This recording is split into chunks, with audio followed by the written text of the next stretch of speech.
ከእንስሶች አነስ። ጦጣን ጦጣ ይገድለው፣ ዝንጀሮን ዝንጀሮ፣ ጅብን ጅብ አይበላው፣ ቀበሮን ቀበሮ፣ ሲደላው ተጫውቶ ሲርበው አድኖ ወይንም ስር ጭሮ።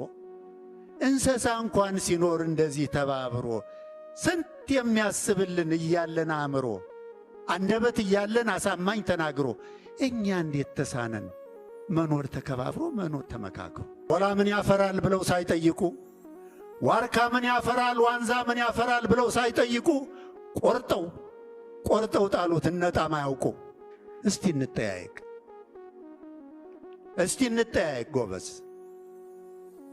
መከፋፈላችን በክልል በጎሳ፣ መከፋፈላችን በቋንቋ በጎሳ፣ ከሰቆቃ በቀር ከስቃይ ካበሳ ሰሜን ብትኖሩ ደቡብ ብትኖሩ ምስራቅ ብትኖሩ ምዕራብ ብትኖሩ ምን አተረፈልን? እስኪ ተናገሩ። ምንድን ያተረፈልን? ተናገሯ።